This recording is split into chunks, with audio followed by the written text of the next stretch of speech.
जाता है। पिताजी, इस संसार का क्या लक्षण है, क्या आधार है, क्या निर्माण किसने किया है, इसका निर्माण कौन करता है और प्रलय किसमें होता है, यह किसके अधीन है और वास्तव में यह है क्या वस्तु? आप इसका तत्व बतलाइए। आप तो यह सब कुछ जानते हैं, क्योंकि जो कुछ हुआ है या हो रहा है या होगा उसके स्वामी आप ही हैं। यह सारा संसार हथेली पर रखे हुए आंवले के समान आपकी ज्ञान दृष्टि के अंतर्गत ही है। पिताजी, आपको यह ज्ञान कहाँ से मिला? आप किसके आधार पर ठहरे हुए हैं? आपका स्वामी कौन है और आपका स्वरूप क्या है? आप अकेले ही अपनी माया से पंचभूतों के द्वारा प्राणियों की सृष्टि कर लेते हैं। कितना अद्भुत है! जैसे मकड़ी अनायास ही अपने मुंह से जाला निकाल करके उसमें खेलने लगती है, वैसे ही आप अपनी शक्ति के आश्रय से जीवों को अपने में ही उत्पन्न करते हैं और फिर भी आपस में कोई विकार नहीं होता। जगत में नाम रूप और गुणों से जो कुछ जाना जाता है उसमें मैं ऐसी कोई सत असत, उत्तम मध्यम या अधम वस्तु नहीं देखता जो आपके सिवा और किसी से उत्पन्न हुई है। इस प्रकार सबके ईश्वर होकर भी आपने एकाग्र चित्त से घोर तपस्या की। इस बात से मुझे मोह के साथ साथ बहुत बड़ी शंका भी हो रही है कि आपसे बड़ा भी कोई है। पिताजी, आप सर्वज्ञ और सर्वेश्वर हैं। जो कुछ मैं पूछ रहा हूँ वह सब आप कृपा करके मुझे इस प्रकार समझाइए कि जिससे मैं आपके उपदेश को ठीक ठीक समझ सकूं। ब्रह्मा जी ने कहा, बेटा नारद, तुमने जीवों के प्रति करुणा के भाव से भरकर यह बहुत ही सुंदर प्रश्न किया है, क्योंकि इससे भगवान के गुणों का वर्णन करने की प्रेरणा मुझे प्राप्त हुई है। तुमने मेरे विषय में जो कुछ कहा है तुम्हारा वह कथन भी असत्य नहीं है, क्योंकि जब तक मुझसे परे का तत्व जो स्वयं भगवान ही है जान नहीं लिया जाता तब तक मेरा ऐसा ही प्रभाव प्रतीत होता है। जैसे सूर्य, अग्नि, चंद्रमा, ग्रह, नक्षत्र और तारे उन्हीं के प्रकाश से प्रकाशित होकर जगत में प्रकाश फैलाते हैं, वैसे मैं भी उन्हीं स्वयं प्रकाश भगवान के चिन्मय प्रकाश से प्रकाशित होकर संसार को प्रकाशित कर रहा हूँ।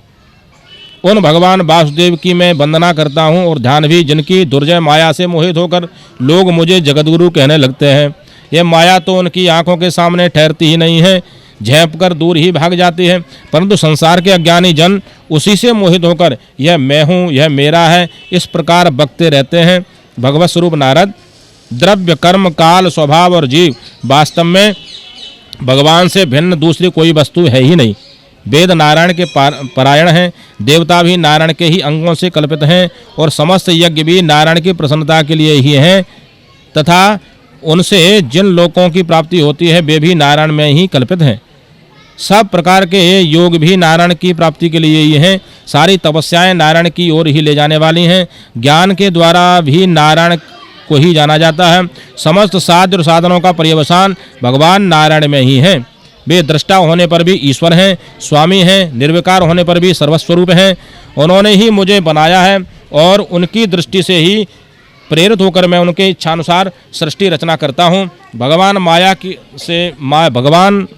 माया के गुणों से रहित एवं अनंत हैं। सृष्टि, स्थिति और प्रलय के लिए रजोगुण, सत्वगुण और तमोगुण तीन गुण माया के द्वारा उनमें स्वीकार किए जाते हैं।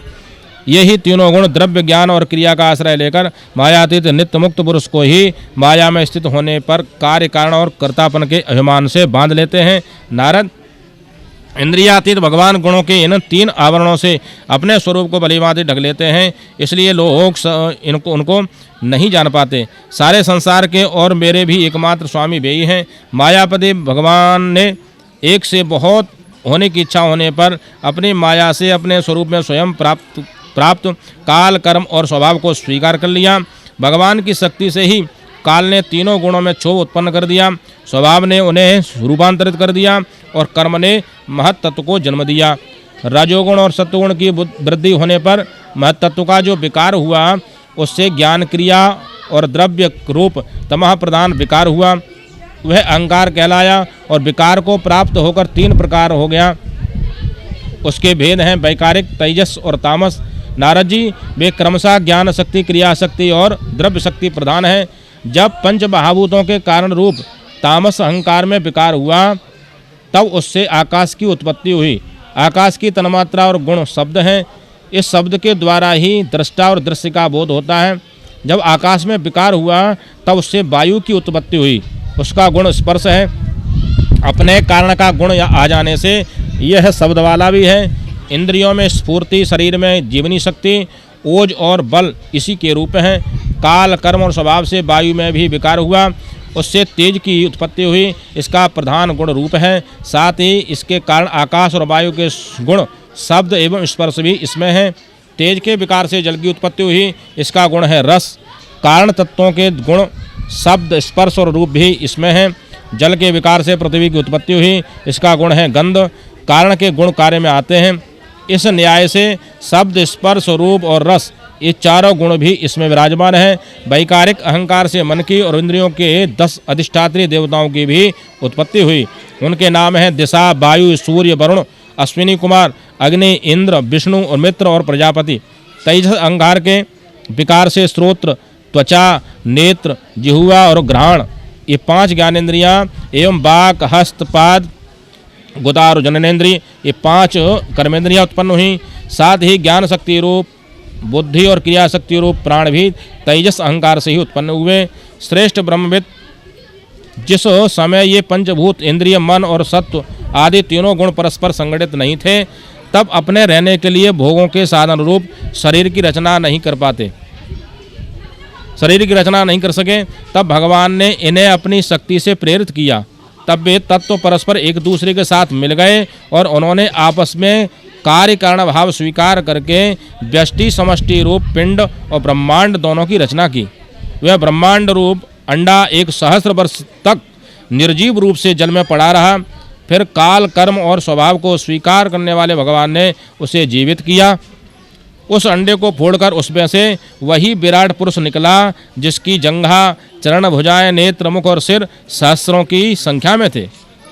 विद्वान पुरुष उपासना के लिए उसी के अंगों में समस्त लोक और उसमें रहने वाली वस्तुओं की कल्पना करते रहते हैं। उसकी कमर से नीचे के अंगों में 7 पाताल की और ऊपर के पेणु के ऊपर के अंगों में 7 स्वर्ग की कल्पना करी जाती है। ब्राह्मण इस विराट पुरुष का मुख है, भुजाएं क्षत्रिय हैं, जांघों से वैश्य और पैरों से शूद्र उत्पन्न होते हैं। पैरों से लेकर कटी पर्यंत 7 पाताल तथा भूलोक की कल्पना की गई है। नाभि में भुवरलोक की, हृदय में स्वर्लोक की और परमात्मा के वक्षस्थल में महरलोक की कल्पना की गई है। उसके गले में जनलोक, दोनों स्तनों में तपोलोक और मस्तक में ब्रह्मा का नित्य निवास स्थान सत्यलोक है। उस विराट पुरुष की कमर में अतल, जंघाओं में वितल, घुटनों में पवित्र सुतल्लोक और जंघाओं में तलातल की कल्पना की गई है। एड़ी के ऊपर की गांठों में महातल, पंजे और एड़ियों में रसातल और तालुओं में पाताल समझना चाहिए। इस प्रकार विराट पुरुष सर्वलोकमय है। विराट भगवान के अंगों में इस प्रकार की लोकों की कल्पना की जाती है कि उनके चरणों में पृथ्वी है, नाभि में भुवरलोक है और सिर में स्वरलोक है। वो लक्ष्मी नारायण भगवान की जय। ब्रह्मा जी कहते हैं उन्हीं विराट पुरुष के मुख से वाणी और उसके अधिष्ठात्री देवता अग्नि उत्पन्न हुए। 7 छंद, 7 उनकी 7 धातुओं से निकले हैं। मनुष्यों, पितरों और देवताओं के भोजन करने योग्य अमृतमय अन्न, सब प्रकार के रस, रसनेन्द्रिय और उसके अधिष्ठात्री देवता वरुण विराट पुरुष की जिह्वा से उत्पन्न हुए हैं। उनके नासा छिद्रों से प्राण, अपान, व्यान, उदान और समान ये 5 प्राण, वायु तथा घ्राणेन्द्रिय से अश्विनी कुमार, समस्त औषधियाँ एवं साधारण तथा विशेष गंध उत्पन्न हुए हैं। उनकी नेत्रेंद्रिय रूप और तेज की तथा नेत्र गोलक स्वर्ग और स्वर्ग की जन्मभूमि है। समस्त दिशाएं और पवित्र करने वाले तीर्थ कानों से तथा आकाश और शब्द श्रोत्रेंद्रिय से निकले हैं। उनका शरीर संसार की सभी वस्तुओं के सार भाग तथा सौंदर्य का खजाना है। सारे यज्ञ, स्पर्श और वायु उनकी त्वचा से निकले हैं। उनके रोम सभी उद्भिद पदार्थों के जन्मस्थान हैं अथवा केवल उन्हीं के जिनसे यज्ञ संपन्न होते हैं। उनके केस, दाढ़ी, मूछ और नखों से मेघ, बिजली, शिला एवं लोहा आदि धातुएं तथा भुजाओं से प्रायः संसार की रक्षा करने वाले लोकपाल प्रकट होते हैं। उनका चलना फिरना भुवा स्वः तीनों लोगों का आश्रय है। उनके चरणकमल प्राप्त की रक्षा करते हैं और भयों को भगा देते हैं तथा समस्त कामनाओं की पूर्ति उन्हीं से होती है। विराट पुरुष का लिंग जल, वीर्य, सृष्टि, मेघ और प्रजापति का आधार है तथा उनकी जननेन्द्रिय मैथुन जनित आनंद का उद्गम है। नारद जी, विराट पुरुष की पायु इंद्रिय यम, मित्र और मलत्याग का तथा गुदाद्वार हिंसा, निरति, मृत्यु और नरक का उत्पत्ति स्थान है। उनकी पीठ से पराजय, अधर्म और अज्ञान नाड़ियों से नद नदी हड्डियों से पर्वतों का निर्माण हुआ है। उनके हृदय उदर में मूल प्रकृति रस नाम की धातु तथा समुद्र समस्त प्राणी और उनकी मृत्यु समाई हुई है। उनका हृदय ही मन की जन्मभूमि है। नारद, हम तुम धर्म सनकादि शंकर विज्ञान और अंतःकरण सब के सब उनके चित्त के आश्रित हैं। कहाँ तक गिनाएं? मैं तुम्हारे बड़े भाई सनकादि शंकर देवता दैत्य मनुष्य नाग पक्षी मृग रेंगने वाले जंतु गंधर्व अप्सराएं यक्ष राक्षस भूत प्रेत सर्प पशु पितर सिद्ध विद्याधर चारण वृक्ष और नाना प्रकार के जीव जो आकाश जल या स्थल में रहते हैं, ग्रह नक्षत्र केतु पुच्छल तारे तारे बिजली और बादल, ये सब के सब विराट पुरुष ही हैं। ये संपूर्ण विश्व जो कुछ कभी था है या होगा सबको वह घेरे हुए हैं और उसके अंदर यह विश्व उसके केवल 10 अंगुल के परिमाण में स्थित है। जैसे सूर्य अपने मंडल को प्रकाशित करते हुए ही बाहर भी प्रकाश फैलाते हैं, वैसे ही पुराण पुरुष परमात्मा भी संपूर्ण विराट विग्रह को प्रकाशित करते हुए उसके बाहर भीतर सर्वत्र एक रस प्रकाशित हो रहा है। मुनिवर, जो कुछ मनुष्य की क्रिया और संकल्प से बनता है उससे वह परे है और अमृत एवं अव्यय का स्वामी है। यही कारण है कोई भी उसकी महिमा का पार नहीं पा सकता।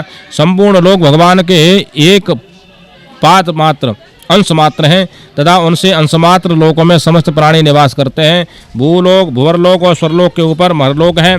उसके भी ऊपर जन तप और सत्यलोकों में क्रमशः अमृत क्षेम एवं अभय का स्थान है। जन तप और सत्य इन तीनों लोकों में ब्रह्मचारी वानप्रस्थ एवं सन्यासी निवास करते हैं। दीर्घकालीन ब्रह्मचर्य से रहित गृहस्थ भूलोक भुवरलोक और स्वर्लोक के भीतर ही निवास करते हैं। शास्त्रों में 2 मार्ग बतलाए गए हैं, एक अविद्या रूप कर्म मार्ग जो सकाम पुरुषों के लिए है और दूसरा उपासना रूप विद्या का मार्ग जो निष्काम उपासकों के लिए है। मनुष्य दोनों में से किसी एक का आश्रय लेकर भोग प्राप्त कराने वाले दक्षिण मार्ग से अथवा मोक्ष मार्ग प्राप्त कराने वाले उत्तर मार्ग से यात्रा करता है, किंतु पुरुषोत्तम भगवान दोनों के आधारभूत हैं। जैसे सूर्य अपनी किरणों से सबको प्रकाशित करते हुए भी सबसे अलग हैं, वैसे ही जिन परमात्मा से इस अंड की और पंचभूत एकादश इंद्रिय एवं गुणमय विराट की उत्पत्ति हुई है, वे प्रभु भी इन समस्त वस्तुओं के अंदर और उनके रूप में रहते हुए भी उनसे सर्वदा अतीत हैं। जिस समय इस विराट पुरुष के नाभि कमल से मेरा जन्म हुआ उस समय इस पुरुष के अंगों के अतिरिक्त मुझे और कोई भी यज्ञ की सामग्री नहीं मिली। तब मैंने उनके अंगों में ही यज्ञ के पशु यूप स्तंभ कुश यह यज्ञ भूमि और यज्ञ के योग्य उत्तम काल की कल्पना की। ऋषि श्रेष्ठ, यज्ञ के लिए आवश्यक पात्र आदि वस्तुएं जौ चावल आदि औषधियाँ घृत आदि स्नेह पदार्थ 6 रस लोहा मिट्टी जल ऋक यजुः साम चातुर्होत्र यज्ञों के नाम मंत्र दक्षिणा व्रत देवताओं के नाम पद्धति ग्रंथ संकल्प तंत्र अनुष्ठान की रीति गति मति श्रद्धा प्रायश्चित और समर्पण, यह समस्त यज्ञ सामग्री मैंने विराट पुरुष के अंगों से ही इकट्ठी की है। इस प्रकार विराट पुरुष के अंगों से ही वासुदेव श्री कृष्ण गोविंद हरे मुरारे